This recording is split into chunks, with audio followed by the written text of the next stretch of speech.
go up here to Lee. Lee Spencer, Sirius XM NASCAR Radio and CatchFence.com. We look at last weekend, and Hamlin beat himself, right? And Larson, they beat themselves. I mean, they both had issues in the pits. When you have a day like you did, where you didn't, and I mean, executed just basically everything you possibly could have done, do those losses hurt more than, if you just had like a complete screw up? Yeah, I mean, that's definitely, kind of what goes back into Bob's question about my radio chatter, and that's why it hurt so bad, was because everything went literally exactly how we dreamed it up, and we still lost the race. So you'll have that, and Adam told me whenever we very first started racing together back in 2021, he said, I can probably count on one hand the amount of times we won the race with the best car and everything went smoothly. And majority of your wins come from the days where you don't have the best car, or other people make mistakes and it falls into your lap. And unfortunately, that was one of those deals, and that's happened a lot to us this year. Between, you can start rattling off the races, but it's been a lot of races this year where we have executed and done everything well and didn't win. So yeah, you'll just that's why it hurt so bad, though. So the next two races, I mean, clearly you won here last year, so you're beyond proficient here, right? And Martinsville is another good track for you. What did you and Adam discuss? I mean, is the fallback just max points? Go out and, I mean, you did as well as you could do in the stages, other than win both. You won one, finished second in the other. So, I mean, is it just at least give yourself a buffer so you're not scratching your head at Martinsville if two other guys win between now and then? Yeah, well, I think that's what we're planning on, and that's why you're in the round of 8 trying to transfer to the round of 4. You're never really safe, and the three of us, William, Kyle, and myself, have kind of the way that the cards fell, we're essentially point racing each other, and the guys below that, they are far enough below that they're basically out of the points and they're racing for wins. So certainly we'll know more after we get through Homestead on Sunday night, but right now we're planning on there being 3 winners, and then the 3 of us, William, Kyle, and myself, are racing for that last point spot. So there's a good chance that William, Kyle, or myself could win this weekend, and it could all change. But plus 42 sounds great until you realize that every time someone wins, that cut line just shrinks more and more and more, that gap to the cut line. So you're never safe, and it's going to be a battle. It's going to be a battle all the way until the checker flag at Martinsville, and everybody knows how important that those wins are, and that goes back to last week, why I felt the way that I did. Do we have any other questions? Let's go to Dustin. Dustin Long, NBC Sports. In the discussion about passion in the sport, can you take me back to what was the passion you had in the sport as a youngster? I mean, look, the idea of being in the Cup Series is a dream for most people, but they don't have it. And there's a lot of people at short tracks that have a whole lot of passion that are doing that on weekends. What do you recall the passion or the moment of like, hey, this is the path for me, and this is the most important thing for me?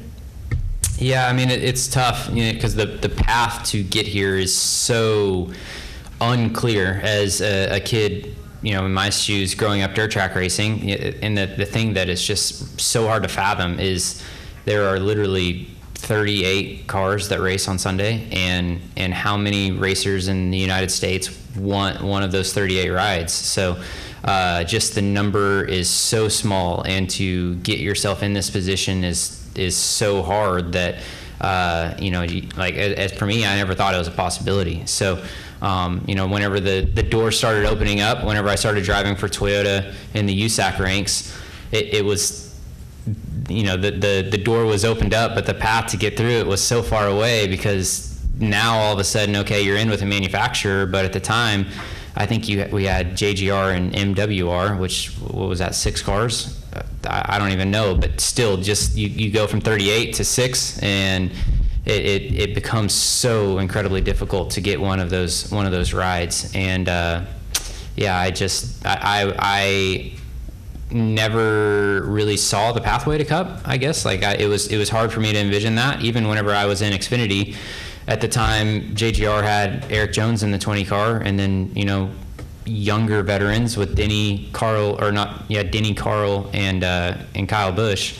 So it was like, how am I ever going to get into one of those seats? Like, those guys are going to be around forever. Eric's young, he's going to be there. So I just was always content with what I was doing, and you know, I never really tried to make it to the next level. I just tried to execute and win races with where I was at in my career, and then fortunately those results brought other opportunities from that. But, you know, I was never looking forward. I was just trying to, you know, do the best that I could do in the situation that I was in. Obviously, you talk about the manufacturer involvement and how it helped you move along in your career, and obviously there's been stuff talked about in the past about just the investment that the manufacturer has made into you, and I won't say creating Christopher Bell, but molding him in a way. To be this close and to have done what you've done the last 2 years and reaching the championship for, is there, I don't know if the word's internal pressure in the sense of this manufacturer backed me and has helped mold me and has helped do all these things. I need to produce, I need to reach this ultimate goal that I'm not going to say you were bred for, but that was basically what you were kind of, in one sense, built for. If I'm taking it the wrong way, then tell me. No, I mean, that's it. You're right. You know, but the thing is that whenever we started this journey back in 2013 of me joining Toyota, you know, we didn't have a goal to be a Cup champion, right? It was just always like, put him in this position and let's see what happens. How does he do whenever he gets late model races? And then, oh, well, I did well. And then, okay, well, let's see how he does whenever he does truck races. Like, so the goal was never to be a Cup champion. Like, the goal was just see how he does. And even whenever I got into the Cup Series, like, you know, it's not my goal is to be a champion, but I mean, I don't think from the Toyota side they were like, all right, you need to be a Cup champion, or that's the goal, to be a Cup champion. And I'm proud to be competing for a Cup championship, and I'm proud to reward them with wins. And obviously it would mean the world to me to be able to bring another championship to them. So yeah, I mean, it's just been a heck of a ride for sure. And that's one thing that I'm proud of with Toyota, is that they never put that pressure on me, right? Like you need to be a Cup champion, or you need to be an Xfinity Series champion, or whatever. Like, it was just always, you know, see what you can do, and then the rest was, you know, kind of talked for itself. Is that how you approach yourself? Let's see what I can do, because you always hear athletes put the most pressure on any athlete is what they put on themselves. So can you say, hey, let's see what happens, or are you more the mindset, I gotta do whatever?